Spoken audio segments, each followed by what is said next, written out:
Here with me now is the Senate Minority Leader, Chuck Schumer of New York. Senator, thank you so much for being here. We do have a lot to get to. I do want to start with developments with regard to Russia and Ukraine.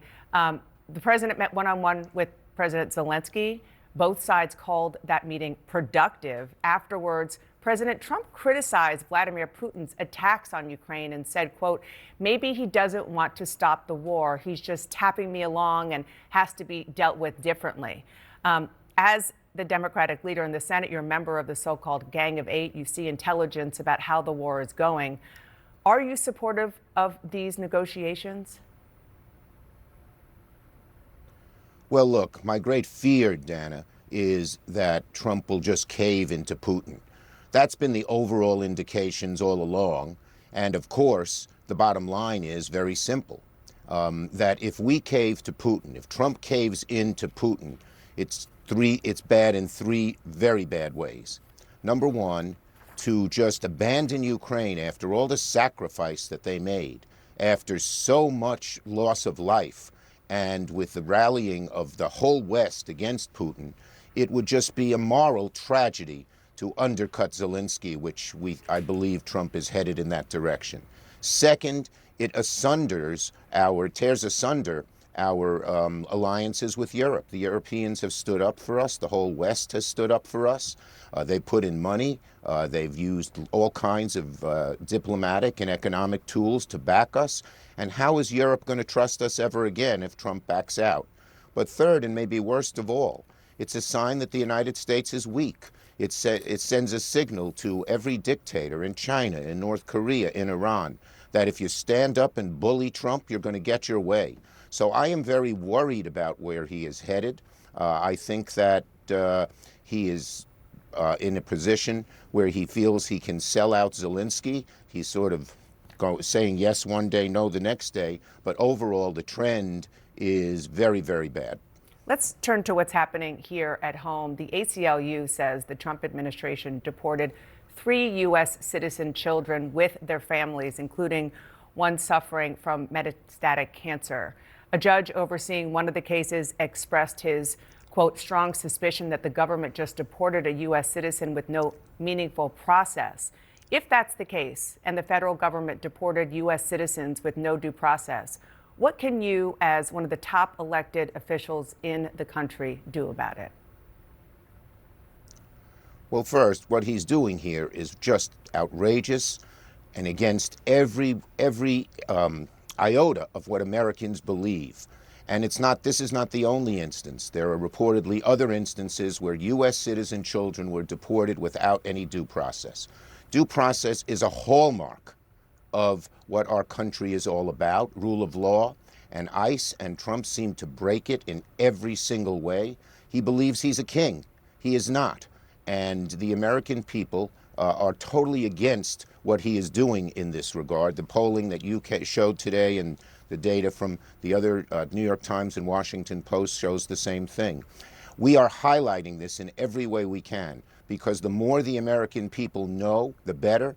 That's why Chris Van Hollen went to El Salvador last week. That is why Democrats are talking about this in town hall meetings across the country.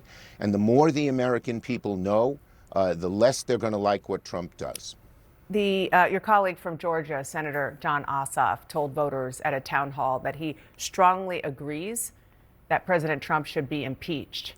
Do you agree with him? Would that be a priority if Democrats were to take back Congress?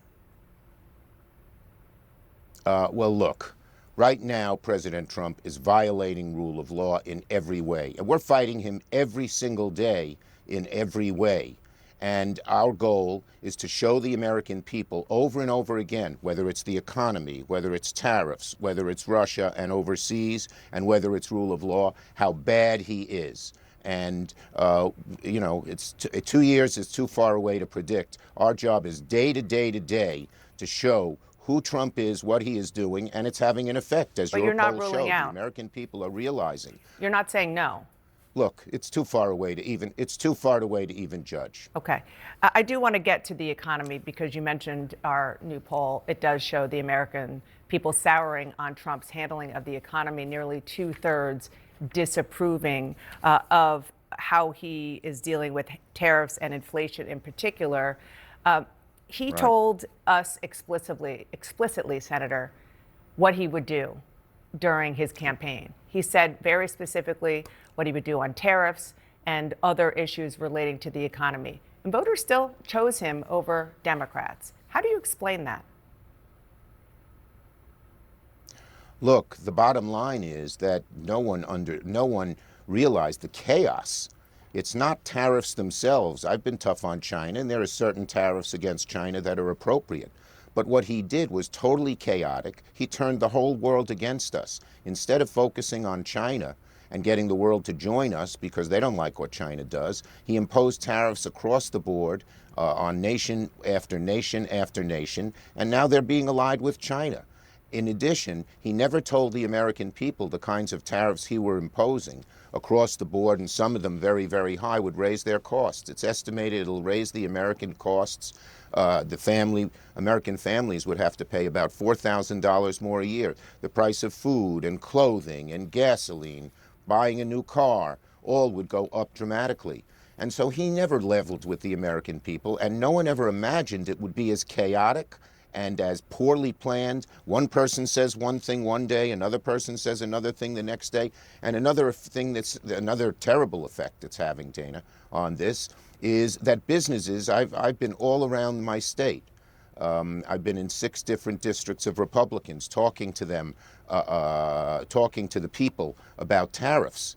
And small businesses, medium-sized businesses, and large businesses are frozen, even, because they don't know what Trump will do next. And that's heading us into a recession. And what does a recession mean to the average family? You could lose your job, harder to get a new job, costs go up. So the American people are furious. The promises Trump made are far different than how it's been effectuated, and that's why his 100 days are a disaster. Let me turn to your party, the Democratic Party, and where you are right now in the quest to try to overtake Republicans, certainly in the short term, in the midterms. Republicans have been facing a lot of heat at town halls, but also Democrats have been as well. And there's a lot of frustration towards members of your party, not just from voters, but we're even hearing it from members of your own caucus. I want you to listen to your colleague, Colorado Senator Michael Bennet, what he said this week. I am furious with the Democratic Party because, in my view, our inability to offer a compelling vision and articulate it to the American people has resulted in Donald Trump being elected not just once, but twice. We need to come to grips with that, and we need to ask ourselves why that is. What do you think?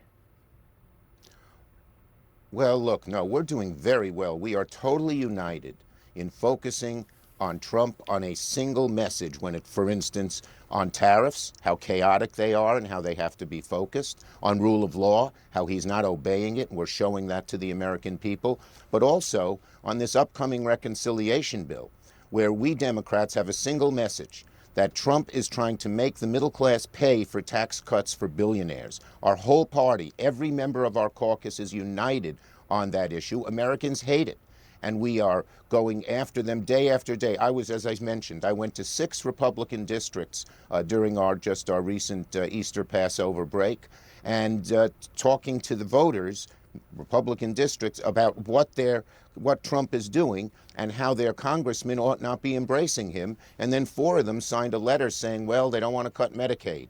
And so we are really united and focused and strong.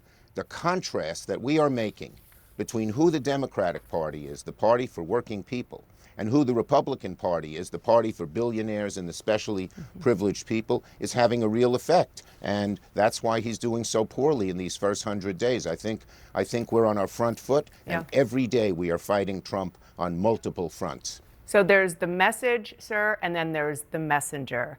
And when your very longtime friend, former roommate and colleague, Senator Dick Durbin, announced his retirement this week after 3 decades in the Senate, he said, quote, "It's time to pass the torch." We've heard that from other retiring Democrats, Gary Peters, Tina Smith, Jeanne Shaheen. They've all said it's time to let the next generation of leaders take over. Now, you indicated this week that you're going to stay put, Senate Democratic leader. leader for this foreseeable future. Why don't you Yes. think it's time to pass the torch?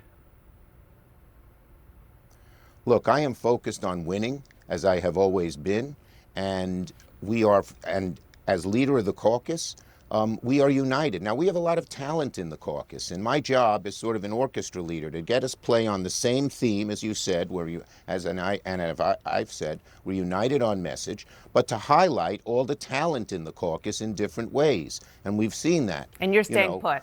With Cory Booker, with so many others, and so of course, yes, I am staying put, and I'm fighting the fight every day, as is our caucus, in a united and successful way, as you've seen by your poll and other polls. We're showing America how bad Trump is, and showing that Republicans who embrace Trump do so at their peril.